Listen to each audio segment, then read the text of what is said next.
Hey there guys and ladies, discrete math students. So this video is not going to be too long. I just want to introduce some basic ideas. Um, I've chatted with some of you in the class and some of you seem to be pretty comfortable with the Python programming language. So in this video, I'm going to show you a couple of things in Haskell. I'm going to show you a couple of things in Mathematica. And yes, I'm going to show you a couple of things in Python because some of you have experience with it, you like it, so, okay. I really, we're mainly going to stick with Mathematica, but I think it's good for you guys to get exposed to other programming languages and how they can be used to solve problems in discrete mathematics. It's very difficult to do discrete math without a computer because you're doing all of these algorithms. And if you're doing the algorithms with just pencil and paper, that can take you a really, really long time. And yes, you can do some, creative stuff with pencil and paper, but in my opinion, computer programming really makes it more interesting, more exciting, more visual. It's a more interesting experience. And that's how I learned mathematics. I really learned a lot of advanced math within the context of programming, computer programming, computer science. Bear in mind, I have 2 master's degrees. I have a master's in computer science, and I also have a master's in mathematics. And so for me, math and computer science, they fit together very nicely, like, peanut butter and jelly or peanut butter and chocolate. But that's just me. I mean, there are very, very traditional mathematicians who totally disagree with me and believe that, mathematics should have nothing to do with computer science. I don't agree with them. They don't agree with me. That's how the world is. We all have different opinions and different experiences, and well, that's what makes the world interesting. I mean, if if everyone in the world was just like Mr. Lewis, this would be a very boring world. So, it's nice that we have all of this diversity, right? Okay, let's get started. Enough preaching and all of that stuff. Let's just get into some interesting code, and hopefully you guys will not be extremely confused, maybe just a little confused, but not too confused. Okay, first of all, I would like to mainly just work with terminal. All right, you can actually use Mathematica, excuse me, you can actually use Mathematica inside of your terminal. I think in Windows it's called your PowerShell. PowerShell, terminal, whatever you want to call it. I prefer to use Mac. Once in a while I use Ubuntu Linux or Linux Ubuntu. Actually, Linux and Mac are very closely related. They're very similar. Windows is different, but the terminal, this is my terminal. This is my terminal shell, okay?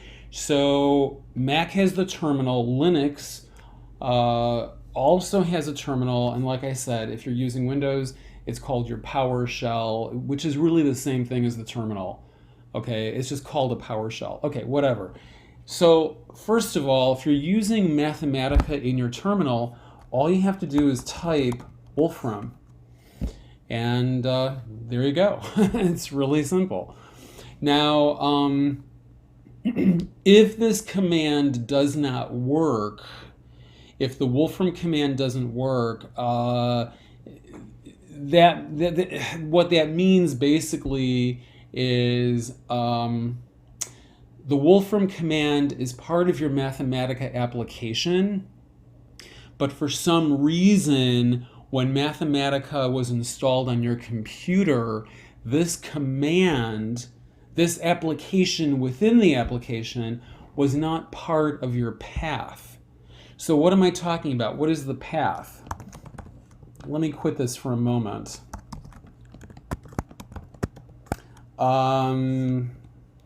Okay, so this is my path, and this basically tells me it's a list of all the folders and files in my computer where all of these different programs and commands can be found. Okay, so for example, let me see here. Maybe if I show this to you, bash profile, maybe this will make more sense. So, okay, here we go. Let me see. Where is this?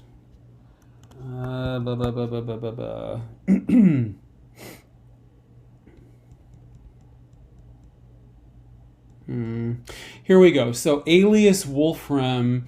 Okay, root applications mathematica.app, contents, the Mac OS folder, and the applications command is found in this, folder. And this is actually the executable. So you simply have to add it to your, well, if you're using Mac OS, you add it to your bash profile. All right. Otherwise, don't worry about it, guys. If this is going to be an issue for you, just launch Mathematica the old-fashioned way, like you've been doing for the past, 3 or 4 weeks. Okay, not a big deal. But I'm just letting you know. I'm letting you know that technically, you should be able to access the Mathematica application from inside of your terminal. If you can't, you may have to do just a little tweaking, but you know what? If it's going to be an issue, if you have to spend like 4 hours doing it, just let it go and just use, the traditional Mathematica application, which looks like, we're waiting. Which looks like this, right? So whatever, use whatever environment you're comfortable with, use whatever environment is going to work for you, okay? So that's, the long story short. Okay, let me close this. Let me quit Mathematica. Okay, so let's work on this problem. Let's say that you have you're planning to have 4 children. You're planning to have 4 children. What are all the different gender combinations? What are all the different gender combinations? Okay, so in Mathematica, this is unbelievably easy to do, right? So I'm going to use Mathematica from inside my terminal. Use the Mathematica GUI if that's what you want to do. I mean, whatever is going to work for you, okay? All right, so I'm using Mathematica inside of terminal. Gender, boy, girl. Okay. And let's say I'm planning to have 4 children, and what are all the different combinations of boys and girls, okay? So tuples, is it tuple or tuples? I think it's tuples. My gender list for table form to make it look pretty so that you can easily read the output, right? You don't have to press Shift Enter. If you're using terminal, just enter, it's fine. Okay.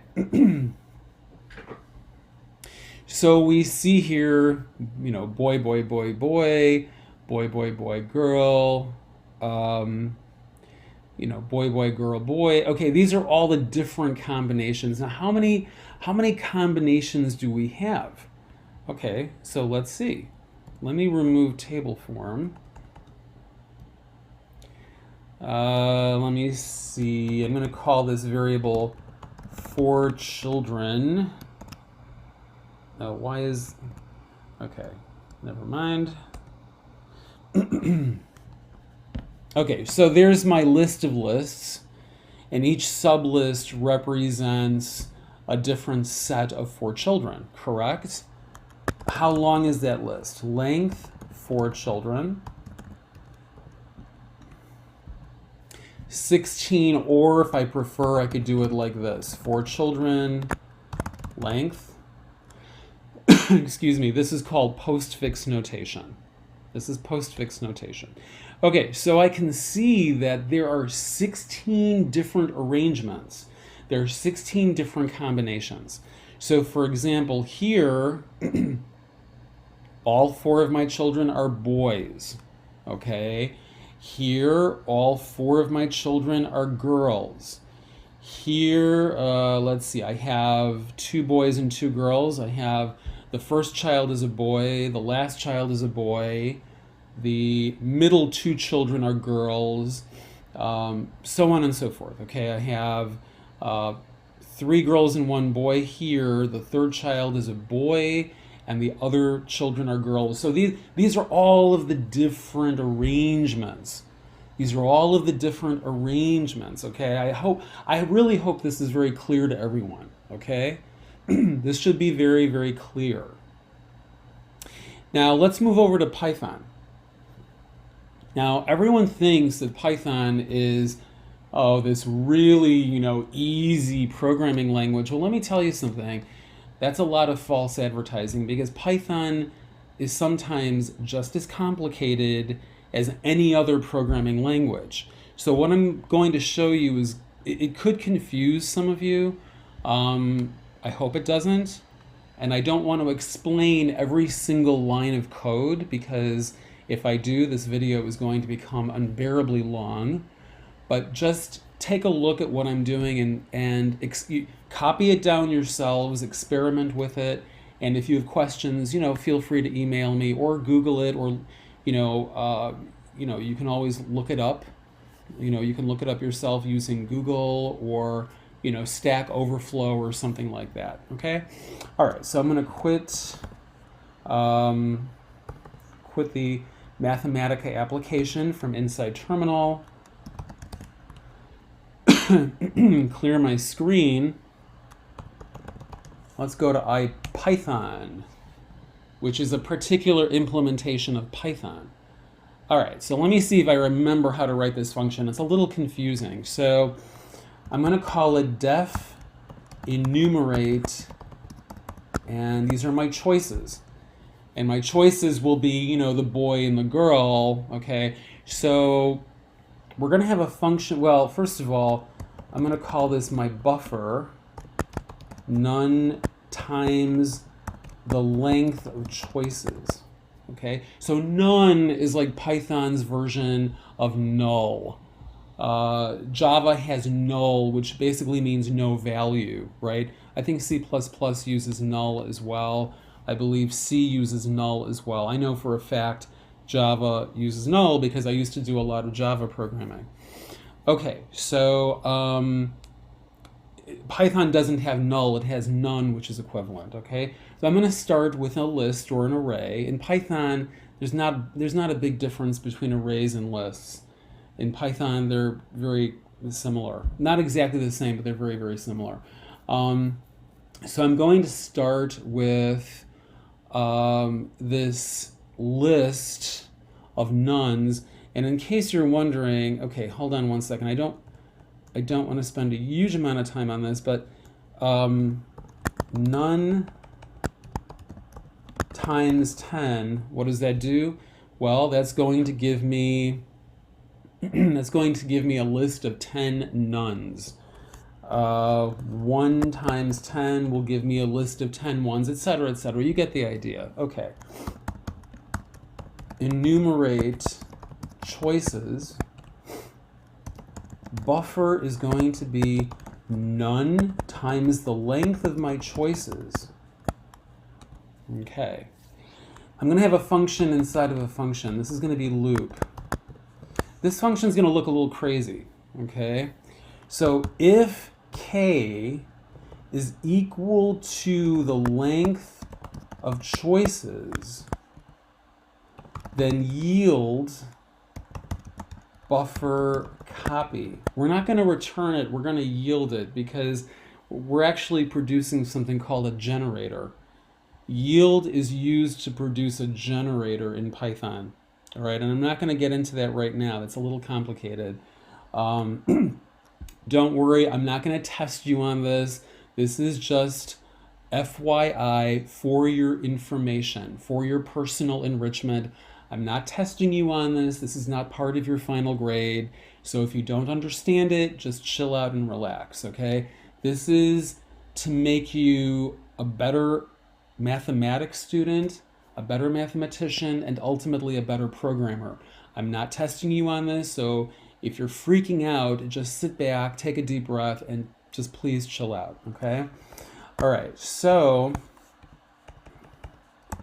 else for choice, let me see, in choices K, and then we're going to do buffer K is equal to choice. Okay. Now remember, choices is actually a list of lists. All right, and then we're going to have yield from loop K plus 1. And then over here, we're going to execute loop starting at 0. Because remember, Python's lists are 0 indexed. The initial index is 0. Mathematica's lists are 1 indexed because the initial index is 1. Python's lists are 0 indexed. The initial index, I'm sorry, let me say that again. I'm getting confused. Python's lists are 0 indexed. The initial index is 0. Mathematica's lists are 1 indexed. The initial index is 1, okay? So hopefully everyone gets that. Hold on one second. This is yield from, this is a recursive generator, and I believe we're okay. So let me see here. My 4 children will be, turn this into a list rather than keeping it as a generator. Hold on one second. Sorry about that.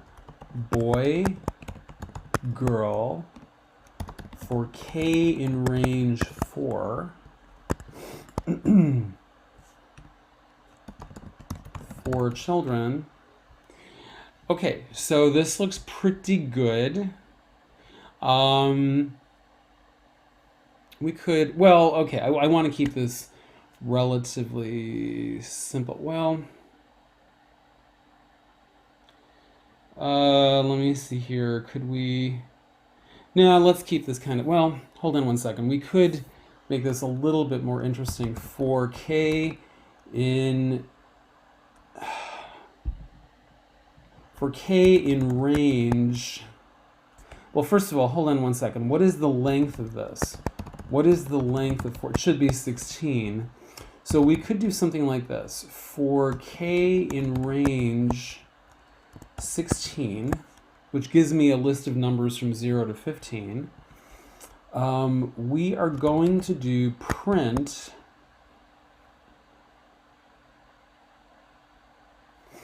let me see, print string K,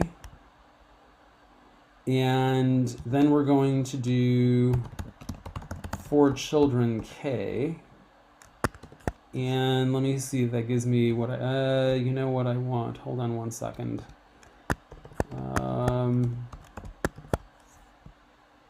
Let me see if this gives me what I want. Oh, oops.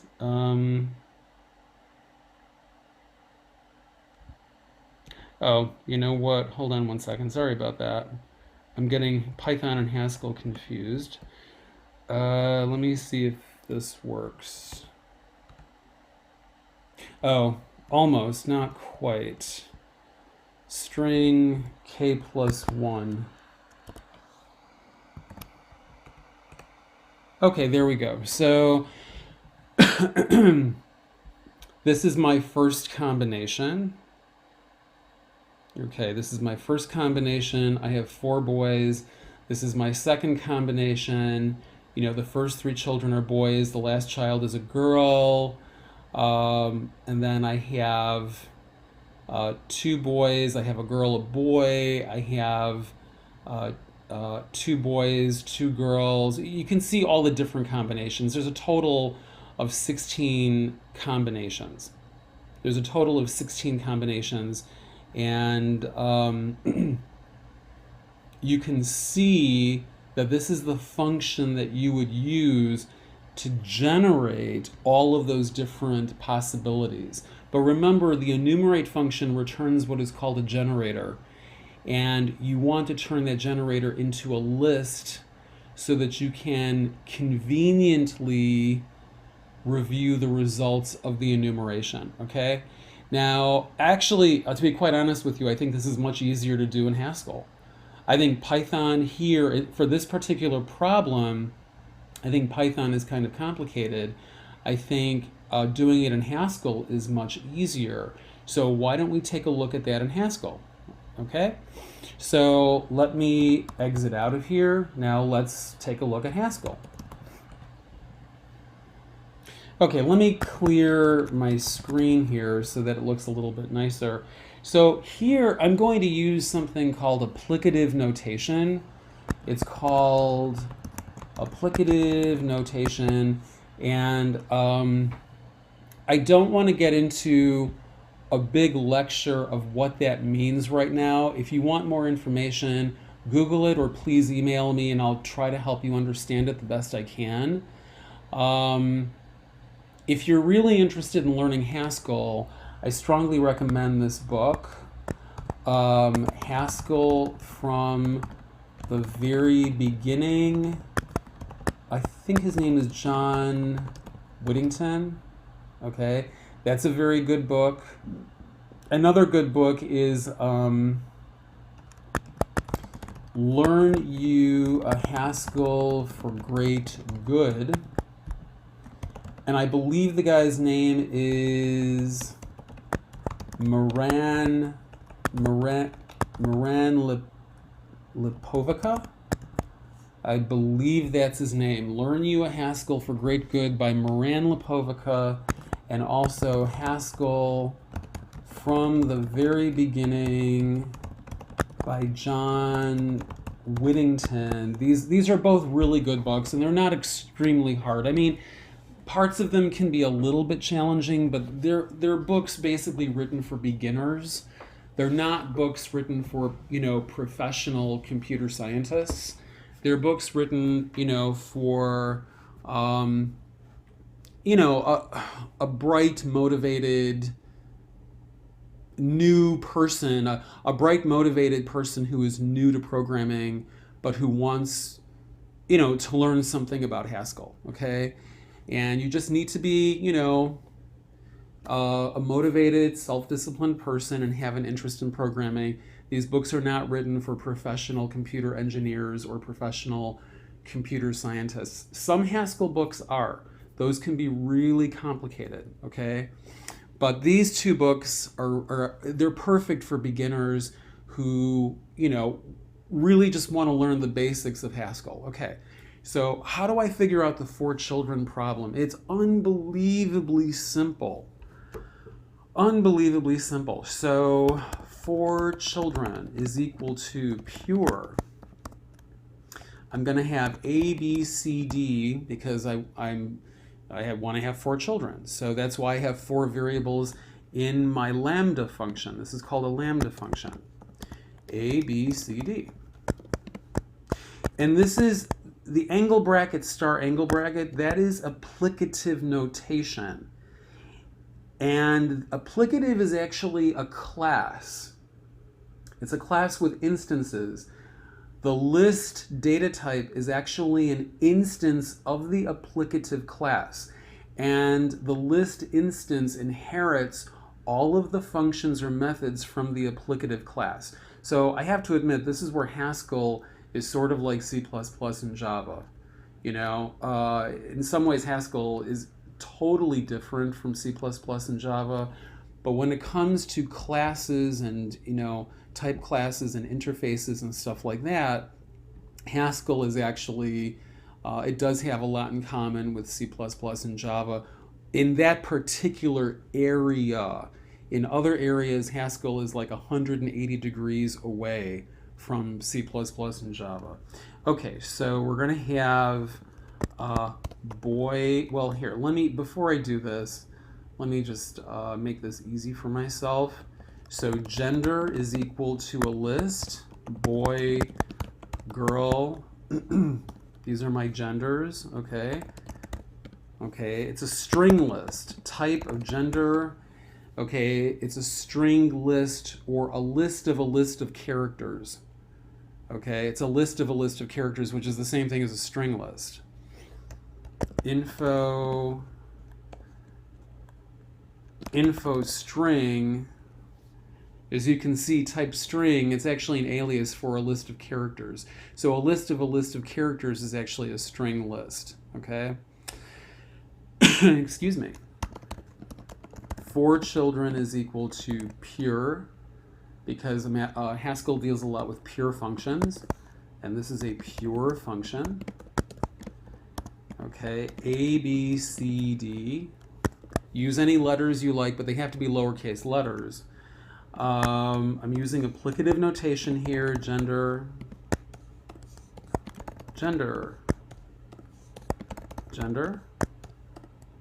and gender.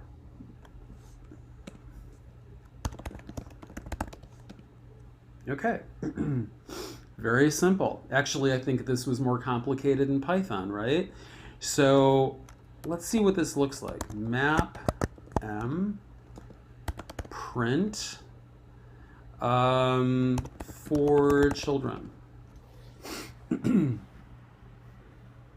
So again, I have boy, boy, boy, boy, boy, boy, boy, girl, boy, boy, girl, boy, etc. You can see we start out with all boys, we end up with all girls, and then, so in the first combination you have, only boys. In the 16th and final combination you have 4 girls, and then there's everything in the middle. Okay, so how many different combinations do we have? We have length for children. There are 16 different combinations. Actually, you could do, let me see, how would you, if you wanted to, we could make this, more complicated. We could do something like this. For children improved, zip 1 to 16 for children. So for children improved is now actually a tuple. It's actually a tuple, and we could make this look really well. Let me see how I want to do this. So we could print this out and make this look really nice. We could do map M underscore print for children improved. Okay. I could, work on this a little more and make the output look, a little bit more attractive. So here you have the first combination, second combination, third, fourth, fifth, etc. You have 16 different combinations. There's a lot of other stuff that I could do to make the output look more appealing, but right now let's not worry about it. We could do import control dot concurrent. Let's see, what we could do something like this. Map M underscore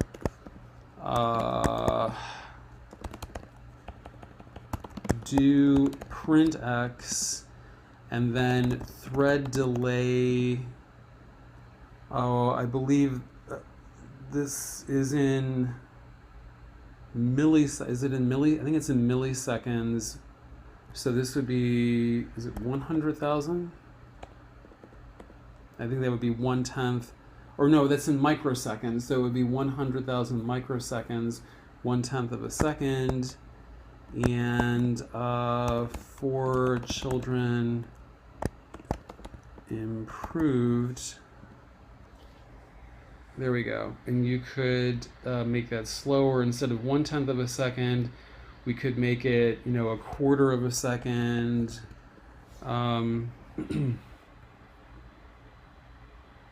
Okay. You could do other stuff too. You could play around with this. You could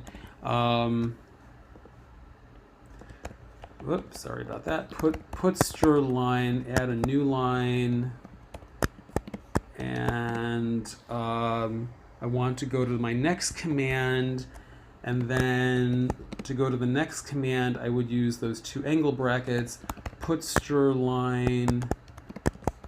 Okay, there we go. Okay, so that way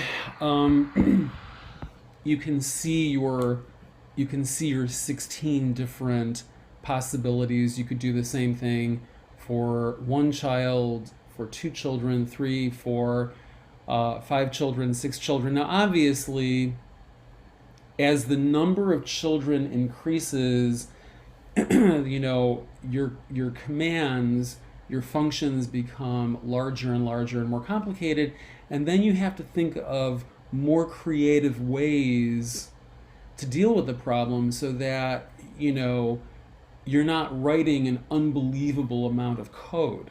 But we're not going to talk about that in this video because I think I've shown you guys more than enough. But basically, so to wrap things up, what did we do in this video? I exposed you to some Mathematica, I exposed you to some Python, I exposed you to some Haskell. And in all 3 cases, we are dealing with what is called a combinatorics problem. This is called a combinatorics problem. What is combinatorics? Combinatorics is a part of probability, but it is also a part of discrete math. It is included in your textbook, and combinatorics is also very closely related to set theory or the theory of sets. All right, and in combinatorics, we're looking at all of the different possible combinations and arrangements of all the different elements that belong to a list of elements. Okay, I hope that's clear to everyone. I hope that you were able to get something constructive from the video. I'm not testing you on Python. There will be an extra credit project in Haskell later on in the course. If you don't want to do it, I have no problem with that. It is extra credit.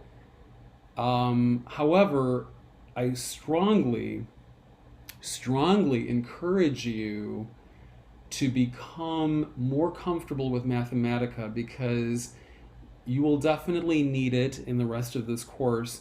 And if you plan to take other mathematics courses in the future, I believe that Mathematica, Wolfram Mathematica will help you tremendously in those courses. Mathematica is a very useful tool. You can do a lot of really good stuff with it. It is a very, very useful tool. And of course, Python is a useful tool and Haskell is a useful tool as well. These are wonderful tools. All right? Okay, guys, enjoy the rest of your weekend, and bye for now.